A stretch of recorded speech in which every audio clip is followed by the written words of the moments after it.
Jeez, to jakiś dzwonek. Czekaj.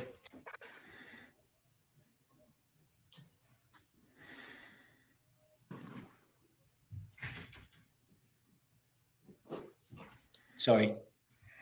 Kościół. Okay. Good morning, my listeners. This is Wiktor, Doktór, and this is BSS with No Secrets podcast. Today, again, we are live with a special guest, and my guest is Romek Lubaczewski, partner at PwC. Hello, everybody. Hi, Romek. I need to say a few words in the very beginning because actually this is you who had a big impact on the way how I am performing at the moment. It was the year 2006, if you remember it, when okay, you may not remember, but this is the year when we met for the first time. It was when I joined SWS at that time team.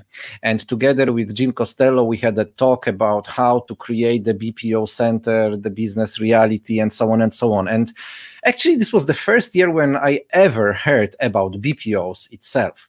So I need to say here a big thank you for the very beginning, because it was you who made me to go this direction and just grow interest and skills and whatever can be done within the BPO industry. So big thanks for the very beginning. I'm not sure I had that big a saying in the whole process, Wiktor, but thank you very much, really. Nice to be with you, my friend in the business. Yeah, that's the best part. Thank you. The idea for this live conversation actually was created a few weeks ago when we had a chat about potential virtual SSCs, but we will come back to this in a moment. I guess it would be great if we could just start chatting about the way, how do we see the GBS at the moment, how this part of the industry is growing? Is it growing? Is it shrinking? Is it changing its business reality? I'd really love to hear your opinion on that part. It's a great question, Wiktor, and good news is I speak to a lot of people in the industry and a lot of delivery center managers, so I hear it straight from the guy running the center, and I'm hearing quite different kind of two different voices. One is saying there's concern about loss of work, and the other group is saying they're excited about the growth of work. I have to tell you that a long time ago, 3 months ago, I was hearing more about loss of work. Now I am hearing way more excitement about the growth of the industry. I have to say, I've over the last 3 or 4 months, where I could honestly say at the beginning I was very concerned about all industry. I have to say, Wiktor, that when I think about now where we are and where I think we're honestly going to go, I foresee our industry, both shared service centers and outsourcing and any other hybrid of those things, I honestly foresee significant growth, and I can foresee a very good and shining like a light at the end of the tunnel. I honestly think we're going to see growth, big growth. And the other part which I think is changed in my mind is that I think we're going to see a lot more interesting work coming down, things that we've never done before. The art of the possible now is nothing is impossible, everything is possible. And I think that's where we're going to see change, not just growth of work, but growth of new types of work. I'm very positive. But I will interrupt you here for a second, but do you see this growth like globally or locally in certain areas? Is it a common trend all around the world, like from India going through Europe, ending on US, or there are some regions where actually are more active in that area? I think India is a bit unique, as always. I think India has seen some tough times in the last 3 or 4 months because the BPO industry suffered in the early weeks, and that's clear that they had a tougher time. They weren't ready for it. Who was? But when you're doing it for an external body and they're paying you, then it's obviously more visible and people are more likely to complain. So I think India started very badly. I think now the big question is outsourcing going to grow or flatten out or shrink? That I don't know. I think BPO is going to be faced with different problems to shared delivery centers and the business that I know better. I think that when we look at this, where are we right now regionally? I think CE is definitely in a really good place. I've got no doubt about that. I think CE probably will be the region which is going to benefit most short, medium, and long term. I think India is going to have a bit of a plus minus and a bit of a yin yang. Everywhere else in the world, I'll be honest, if you think logically, the Americas, most of their work, North America, is actually flowing out. Question is, will any of it stay? And bigger question is, will any of it flow back?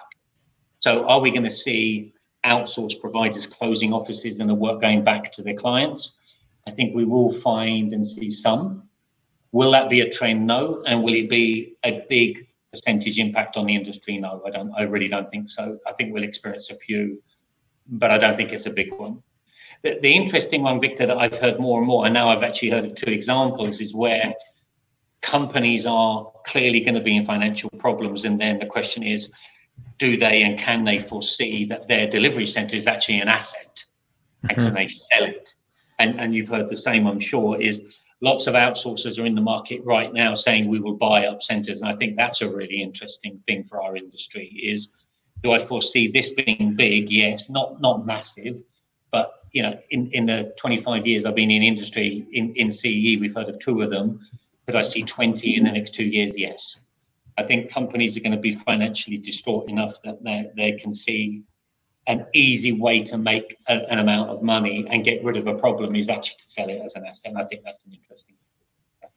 But of any type of activities, because this what you say, I heard also in the previous years, but it was usually limited to the IT-oriented organization. And actually, now I can also hear some voices from investment funds coming from either US, UK, Canada, or Switzerland, that they are very interested in purchasing the existing companies, just taking them over, grouping them somehow, and delivering the IT-based services. But do I understand you well that this is also focused on the other type of services as well? Yeah. I think IT's, you're right, I never thought about it that way, that it's different sectors, but IT is clearly one, because the market is definitely going to boom in technology, digitization, globally, everything's going to go bigger there. So you can foresee, do you need more offshore people who are cheaper than the ones in America? Yes, you do. And then you're right, you can get to that logic very quickly.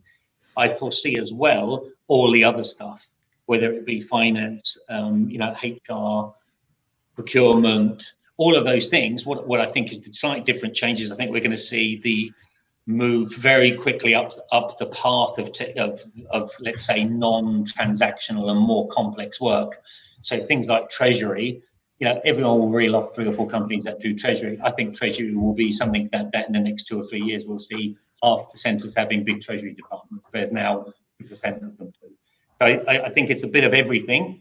For me, the bigger change will be in the non-IT, because I think it will be more varied, the work. I think IT is just going to grow. Okay, I will come back to this example from India, because I witnessed, let's say, 2 types of scenarios when it comes to this pandemic topic and the centers who are based in India. And those 2 scenarios are as follows. One of them is when we talk about the chain of GBSs, so the global business centers, who are present in India, but are also present in the other time zones, like in CE region or in Costa Rica, for example, or wherever. And here the story which I heard is that those ones don't want to cancel or don't want to move outside of India because their services are provided all around the world, and it's good to have this cost limiting element, which is delivered by the India-based or Philippines-based centers. So they don't think about moving, like, let's say, bigger changes over there. But there is the other group, and the second group is for those who have only presence in India or in Philippines. And those one I heard that are considering actually to do some differentiation of their work and are looking for this additional, maybe smaller sites, but in more secure environment like in CE region. Would you agree with that statement? I think it's a brilliant, again, never thought about it that way, but I think it's absolutely the right approach. If you're looking at it strategically, is that the right thing to do? Yes. What I would think is strange though, Victor, is if you think how many companies only have in their model GBS in the Far East, in India, etc.? How many only have the model where they're only there? That's not many. Not many companies. They're only going to be English language, which is going to be the UK and in US and Australia. Everyone who needs other languages is either going to be in Latin or in Central Eastern Europe. So there may be a large group of them, but it's probably not as many as the ones we know, because the guys we know tend to have 3 or 4 centers already. Most big companies have a GBS footprint, which is 4 or 5 centers. And they've got to that logic earlier, which is having all of the scope in one place. There's a risk element to that. What I find about COVID, which is so interesting, is we never, ever thought about business continuity on the basis that the whole world would be impacted. I think we all thought it would be flooding in Poland or illnesses in India or something like that. But I don't think anyone ever looked at it that would actually impact everybody, which is so unique. So no one was ready for this. Okay. But I have to say, Victor, I'm with you. I've heard a number of people say that India probably won't grow. Their CEE is definitely moving up. That interest level is that CEE is more interesting than India for growth. Not for a new center, but to grow next footprint, yeah, grow new scope. But is it only CE, or also the Southeastern Europe is on that map? Because last year I actually attended very interesting event in Plovdiv, where there were representatives coming from Bulgaria, Romania, but also Albania, Croatia, Serbia, and those destinations. And they were sharing a lot of interesting data showing that this whole Southern European region, at least based on those data which they were showing, is becoming very active. Not necessarily in only IT services, because it was natural for them for the past years, but also for the others. So I guess this is not only now CEE we are talking about, but this region is a little bit wider. I think of CEE from the Baltics all the way down through Bulgaria, etc. So I don't limit it to the northern parts, but it is interesting what you're saying. I definitely see more southern Central and Eastern European countries being more aggressive in the market, which is great. And the governments have realized that this is really great jobs, well paid, a very stable environment. Yeah, it's good jobs. Yeah. So this is something they should be fighting for. So I think that's a very positive thing, and I see it. I guess my one challenge though is, although it's cheaper than North Central Eastern Europe, which is clear, there's no doubt about that. What I experienced when I went first time to Romania, which is now 15 years ago, and opened a center in Cluj, Cluj-Napoca in Romania. At that time, we were the 3rd center going in, and the market was like Krakow 25 years ago. In other words, really 50 people turned up for every job, and the CVs were flowing, and it was brilliant. It didn't take very long for Cluj to actually be viewed as hot, and then very hot, and then a no-go. And I don't mean 2 or 3 years, but 5 years later, that type of city can't cope with 20 centers going in the space of 5 years, because they're just not physically big enough.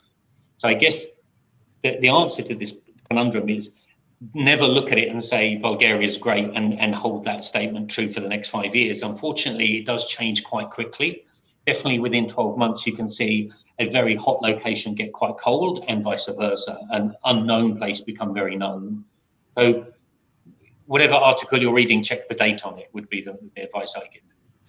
Oh, absolutely. And the same we can say about Poland. Yeah, our country has also changed a lot within the last 2 decades of the presence of the GBS industry in here. And the same is happening, for example, in Lithuania. Yeah, let's take a look on that country. Like 5-6 years ago, there were just single centers who were present over there, and just one destination, which was Vilnius. Now there are 4 cities already. The industry is booming. The really great names are settling down over there. So I fully agree, and yes, the data in this industry is changing from year to year. So to be up to date, to understand who is which destination is hot, which is more colder, this is absolutely crucial, and that's a big work for the consulting agencies actually to run this analysis all the time. Sometimes data from last year are no longer valid. And salary rates particularly can change massively in a year. To your point on Lithuania, I'll give you a slightly different angle of looking at that. Is invest in Lithuania is probably, in fact, I'm absolutely not probable. There's a fact that they are the best investment agency for shared services in the whole of CEE. They are fantastic. They work extremely hard to be helpful, accessible, easy to work with, etc. That whole team are brilliant at getting you into Lithuania and then explaining maybe Vilnius isn't the best place, but have a look here. So they've done a brilliant job. My challenge to other countries is to do the same. So don't let nature let you invest in other places. I think you have to help steer. So the investment agencies, I think, are crucial in this. Yeah, the cities and then the central as well, both. Oh, absolutely, definitely. I had the pleasure to talk to Laura from Invest Lithuania a week ago. She is the head of the BPO ICT team within Invest Lithuania, and I fully agree. She had all the knowledge in her head. She could answer every question, and that was amazing. How well prepared she was, knowing the industry she's taking care of.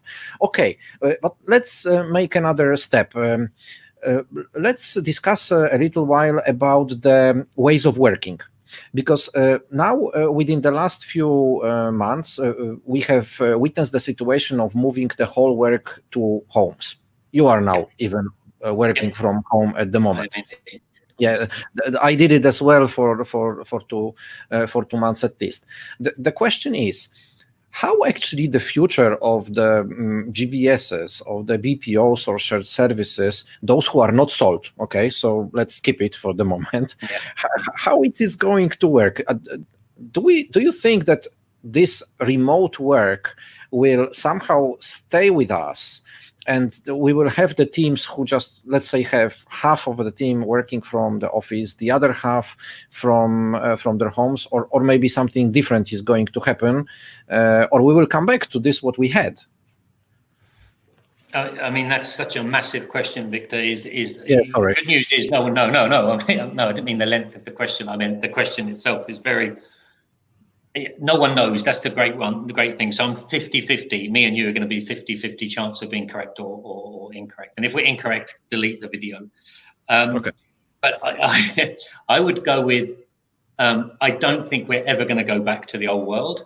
So I don't think that a 500-person center will have 500 seats and everyone comes in, sits down at their desk, works 8 hours and goes home. I think that we will never get back to that. I just don't. In CEE, I think India will, but again, they're a very different market. I think CEE will not go back to that world. People have been working at home for an extended period, not a 2-week holiday, but a 4-month holiday. Holiday, wrong word, but 4 months. And many people actually find it positive from a life experience and positive from a work experience in terms of they don't do less. They're not lazier. They're not hiding, they're not doing all the things that the employer is scared of. They're actually doing as much, if not more work.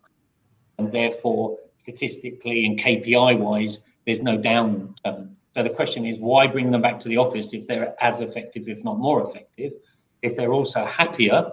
Because again, 15 minutes for me to get to the office, but many people have half an hour, many people have an hour. An hour one way, an hour the other. So now it's a 10-hour day. Is it better to give the person 9 hours at home and actually be more effective and efficient? So that's definitely part of the angle to look at. What concerns me, though, Victor, is I'm definitely never going to be a fan of the idea of I only work from home. So in other words, I'm 100% at home and someone else is 100% in the office and we never actually physically meet.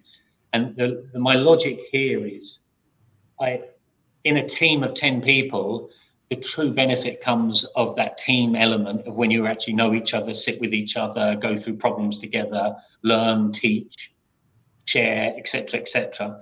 And you can't do that effectively in any way at all when you're in 10 different locations. No matter how good your internet is, you're not going to get everyone on the phone simultaneously to give them a 3-minute prep talk or tell them about an issue you've got. As you can do that when you're live in the room and you just go, guys, come and have a look at this. Let me walk you through. This is a new issue. We've got to make sure we deal with it correctly. But that whole element of the team to motivate each other and to train off each other and to actually be performance-wise 10 great people, the team, My worry is that you risk that if everyone works from home, you have 5 super performers and 5 poor performers, and you end up net lower, and that would be my worry. So I don't think I'm ever going to be a fan of the team working either partially in the office or partially at home, or half the team here and half the team there. I don't think that's the right way to go, personally. That's my view. What's your thinking on that one? Actually, I am a social person, to be honest. And if you ask me personally, I'd rather would like to come back to this what we had before, so that the homework is rather a benefit, that from time to time I can just stay at my home if there are some other things I need to take care of during the day. But I don't like, to be honest, the whole idea of moving completely to home. Although within the last 2 months, I had a number of talks. I spoke to so many top managers from various companies, and most of them actually admit that from the cost perspective, from the operational perspective, and the other angles which they mention, they'd rather consider putting this homework as a regular part of work. And even today, I had such talk before our call, because I asked about the scale. Okay, we can ask, okay, we have remote work, we have work at office, but how? 50-50? Maybe the other percentages, and so on. And the most common numbers which are shown or discussed are between 20 to 40% scale of a team working from home.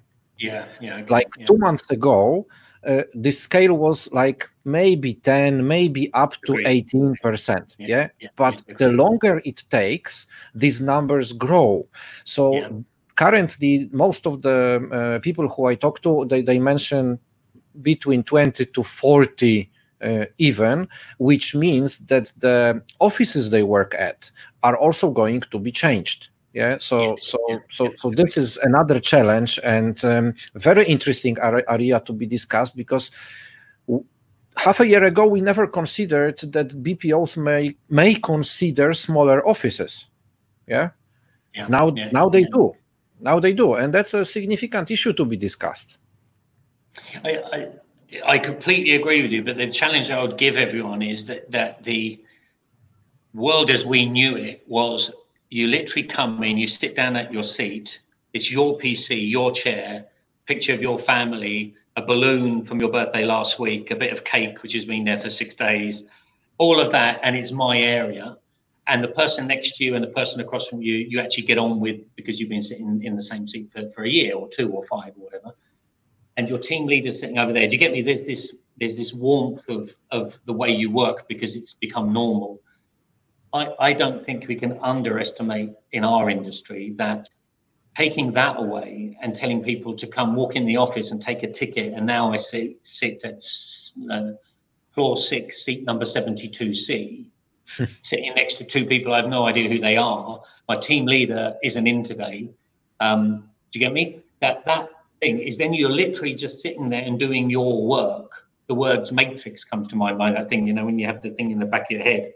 You're just like doing. And then my question is, Victor, why do you need to be in the office to do that? Because you can do exactly the same at home, but in flip-flops in your pajamas. So there is a challenge there, is that if you then make it fully flexible, you also have to make the seating fully flexible. And if you do that, then you lose the benefit of that team spirit, which, as I said, is so important. You might save 14% of rent is roughly the cost of a centre. So if you half that, you're suddenly saving 7%. I'd really question you don't lose 7% efficiency from the people coming in or not coming in. You get me? So the cost of rent in the proportion to efficiency is not that big. So I'd rather be really efficient and have more space than be inefficient and have less space. So that would be my challenge.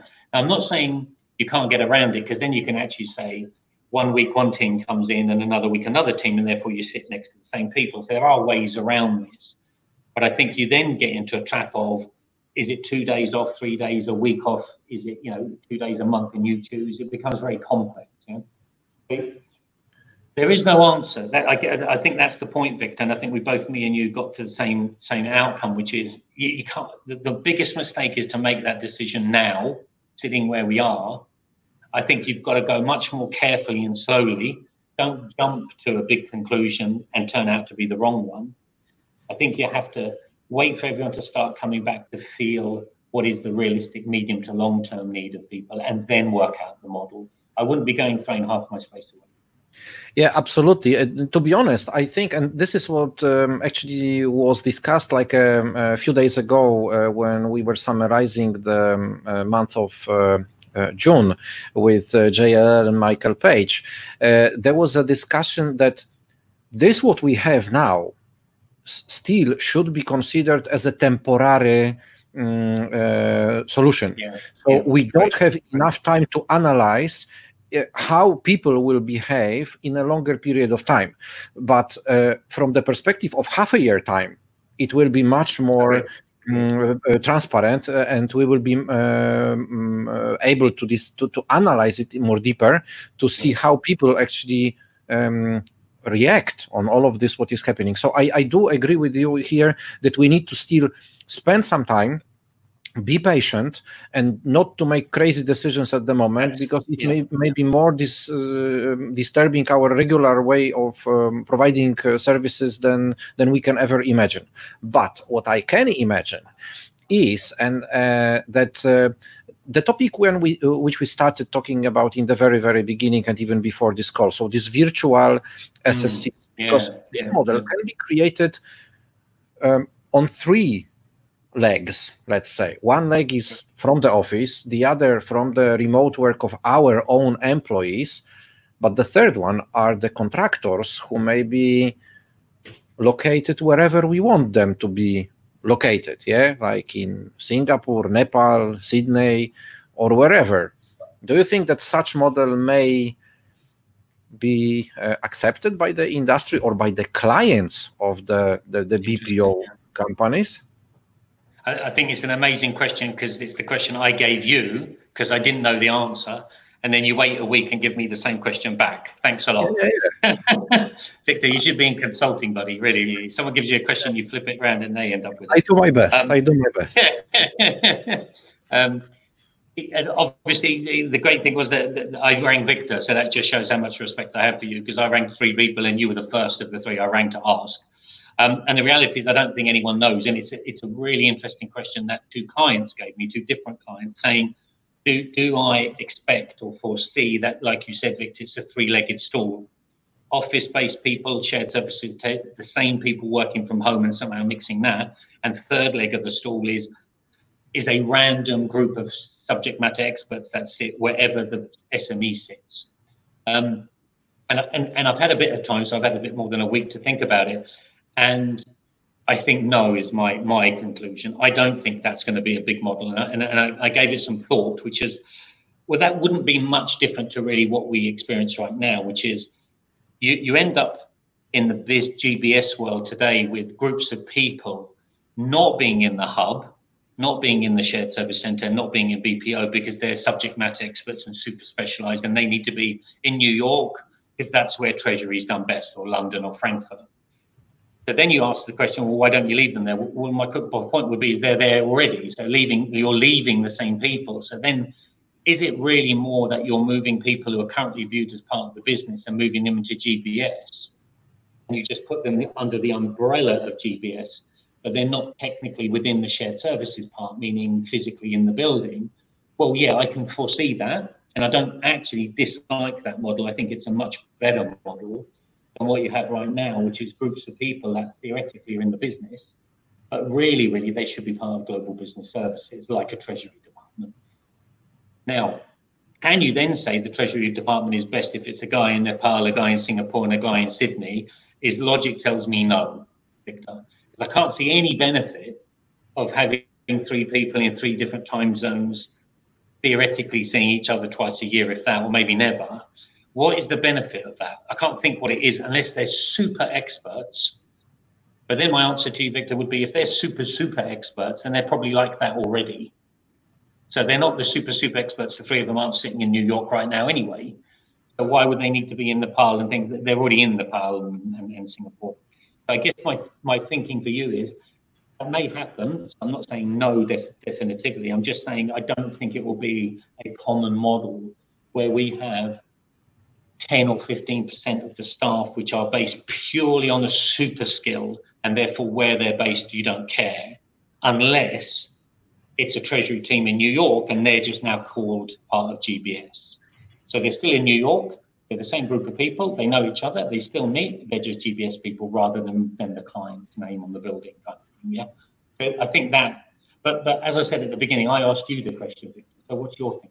You've had And to be honest, I did my lesson, so I thought about that a lot, and also had additional discussions with some other people from Poland, but not only from Poland. I did also ask some of my friends all around the world, and I believe that this is something. What first of all, we are not ready for that. So that's the first answer. But it doesn't mean we won't be ready for that model. So I believe it will take some time, and one of the reasons is, first of all, how to recruit good people, because we know that via the internet you can expect a lot of, let's say, cheating. Yeah, the other person is recruited, the other one is providing work. Yeah, we know about such stories that they happen. The second thing is the cybersecurity. So if we are able to give some part of our business to external person who was recruited only via internet, even if we provide him secure VPN or whatever it is, still we don't know who is taking care of this data. Yeah, and what can be done with this data. So I guess that cybersecurity is the area which, first of all, needs to be completely reorganized, taken care of, and so on and so on. And then we can start thinking about the next steps in this model. Yeah. The third thing, however, appeared within those talks, that, okay, maybe we will not consider the whole globe and talk about people from Singapore, Sydney, Nepal, or wherever, but maybe it is possible to consider such virtualization within one country or one region.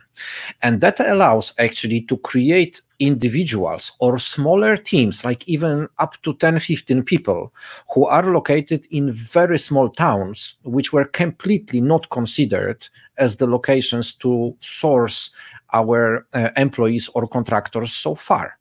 So this was also mentioned by a group of my speakers. Yeah. So and to be honest, that sounds quite reasonable, because it means that, yeah, like in Poland, we've got so many towns which are up to even 50,000, let's say, inhabitants, where they are completely not on the list for GBSs as the locations for the centers. But now, if this is an option, maybe using their skills in such locations becomes a reality.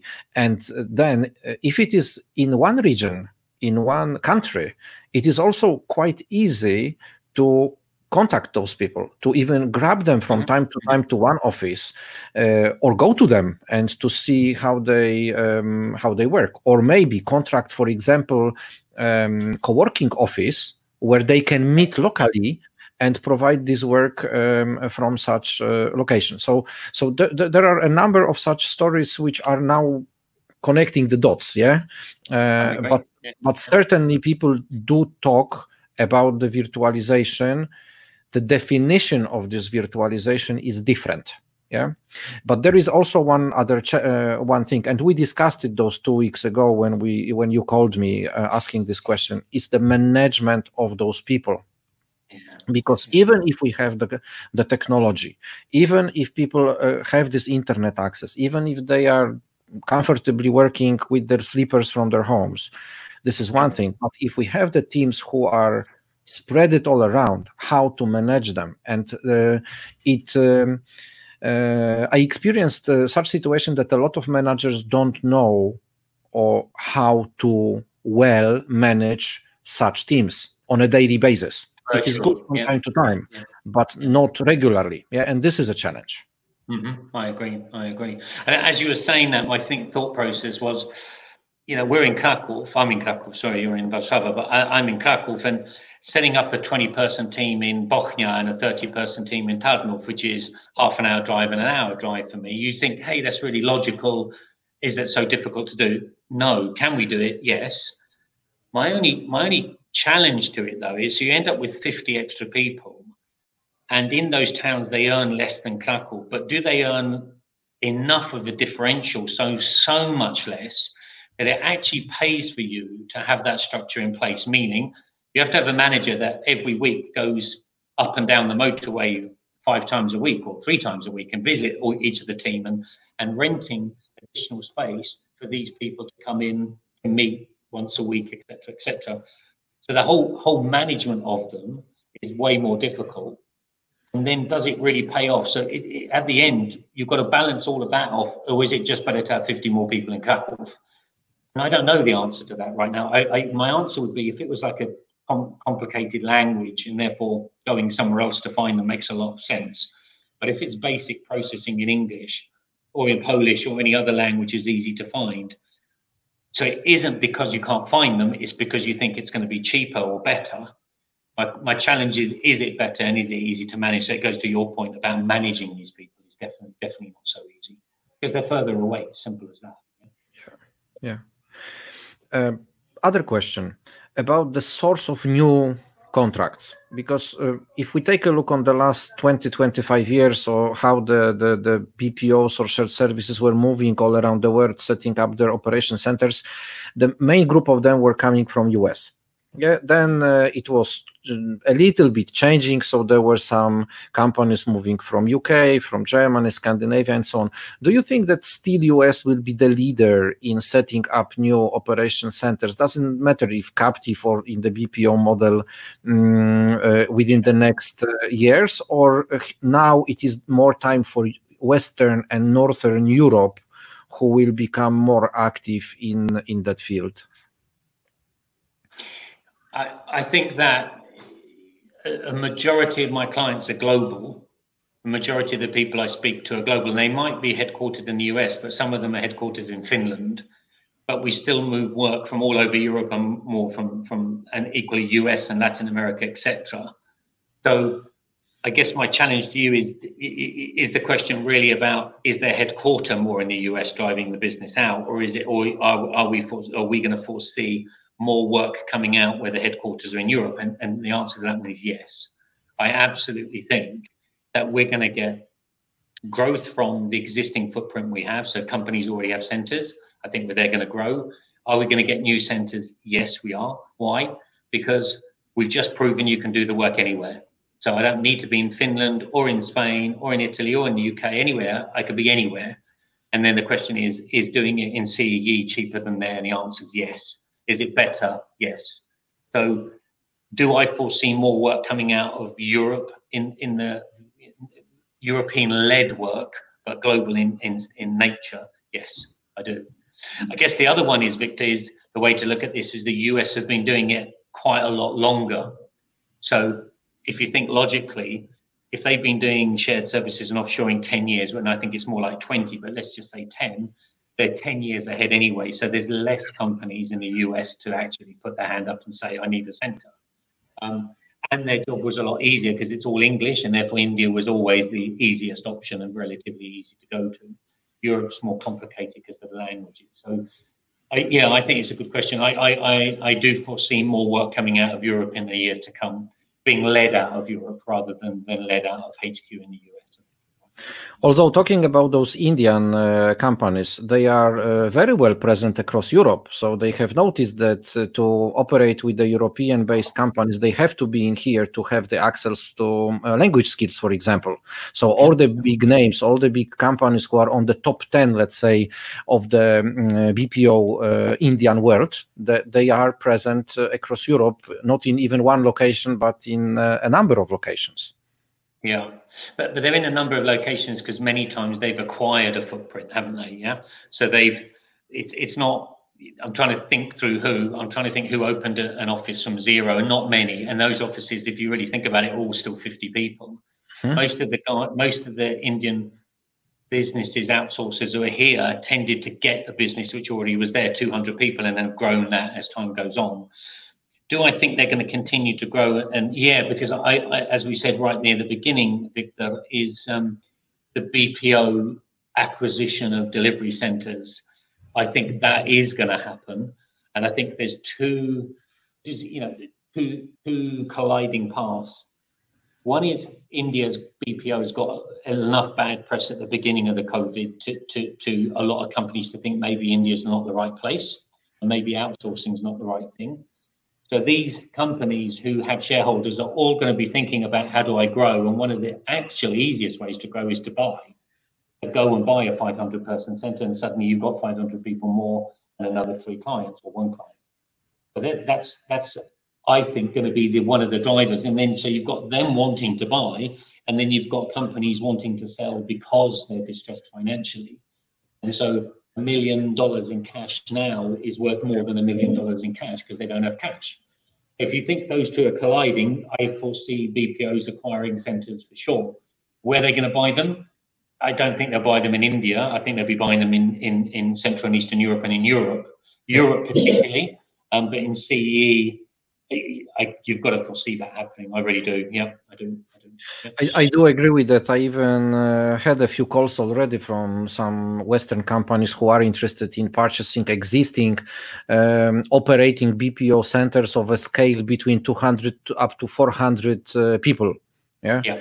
So those are the questions which you can find from time to time. And the problem is that those who theoretically are for sale, they are not saying it loudly. Yeah. So it's hard.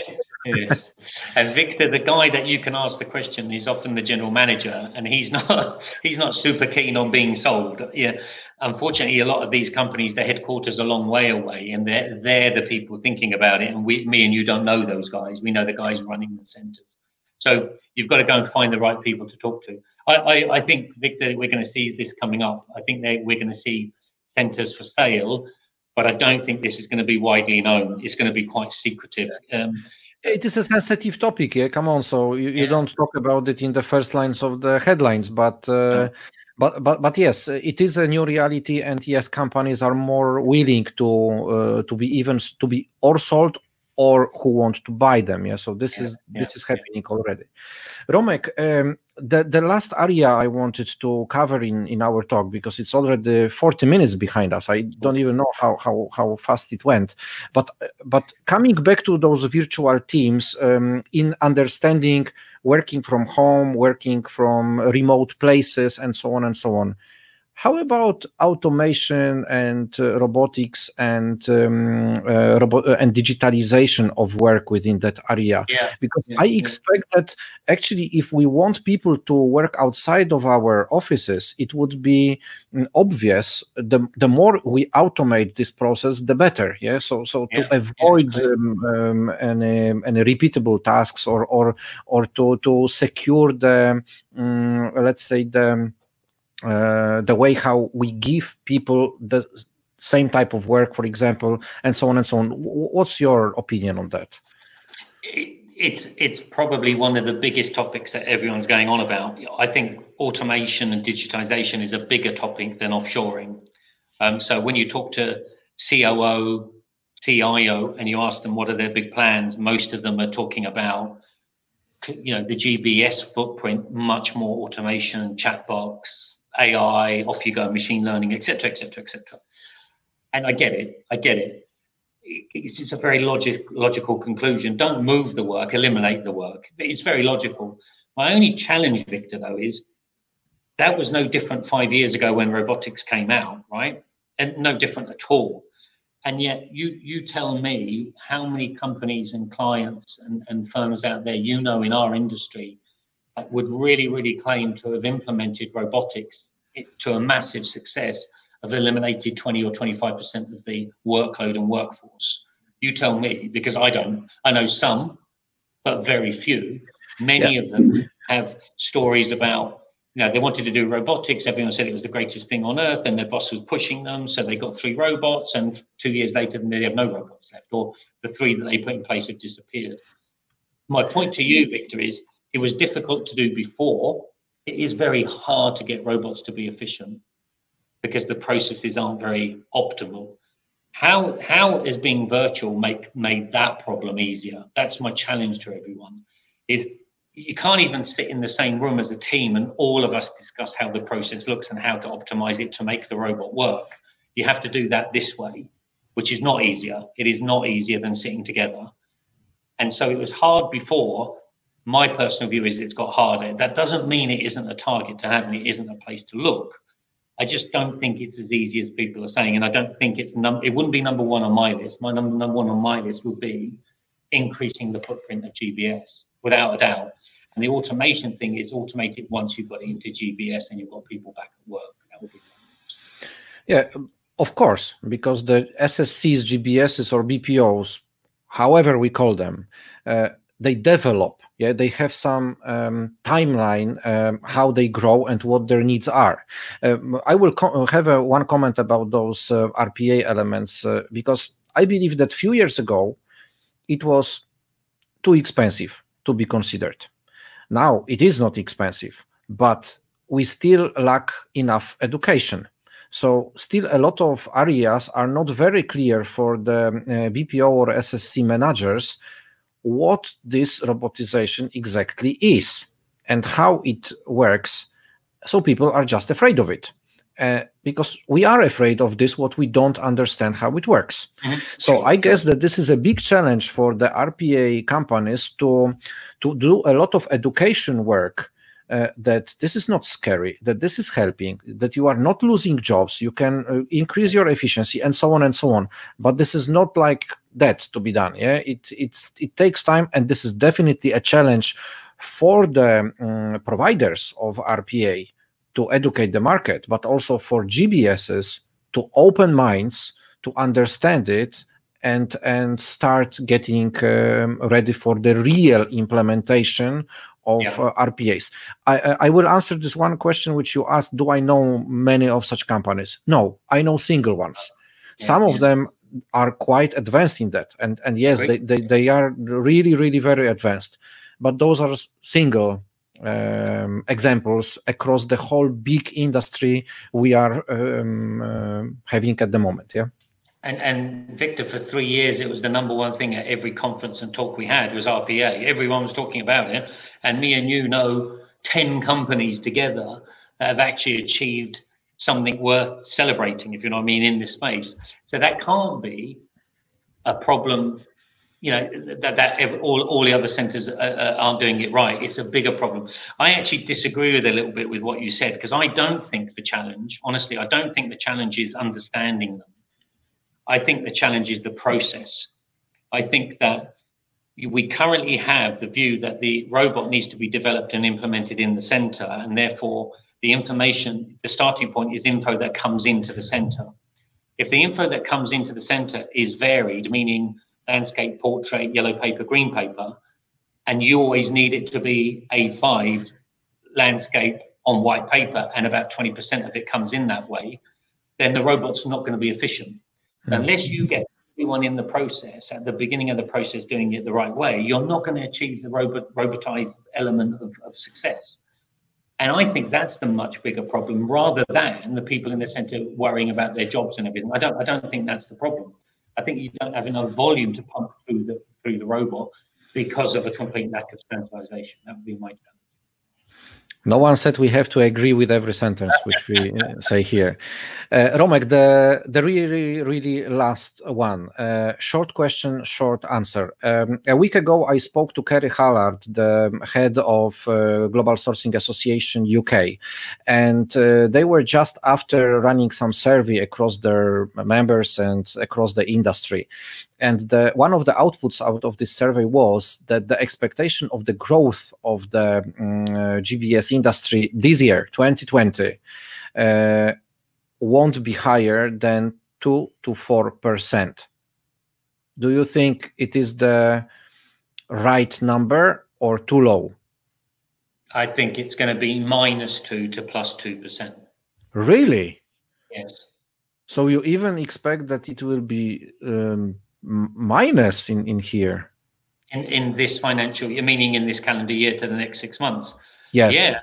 My logic here is, although I completely agree that there's new work coming and we're going to grow, that isn't happening while we're in the middle of COVID, because no one understands where we are. So the new stuff is just thought process. No one has this in their pipe. So this isn't starting next week. What is starting next week is centers which are in industries like tourism, restaurant businesses, which are going to, I wouldn't say collapse, wrong word, but by volume of workload collapse. Those centers are not going to be able to maintain their headcount because they don't physically have enough work. And so those are tomorrow going to be in a problem area of too many people for not enough work. And so shorter term, I truly believe that we're going to see shrinkage, and the growth to counter that is not short term.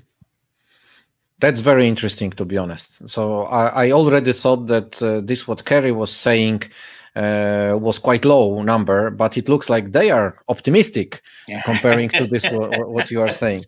Yeah. Romek, it was a great pleasure to have you here in my podcast, BSS with No Secrets.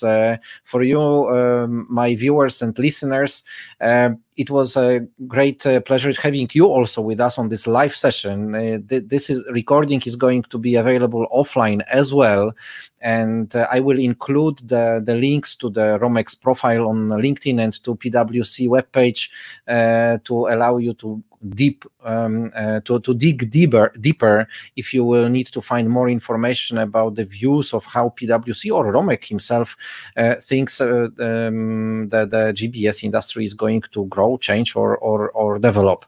So it was a big pleasure running this session with my guru. I need to say that one more time, because Romek is a person who actually opens minds when it comes to understanding of GBS industry worldwide. Thank you, Romek. Thank you very much, and stay safe, everyone. Number one, please stay safe. That's number one for everybody and your teams. Thanks very much. Cześć, Wiktor. Thank you. Bye-bye.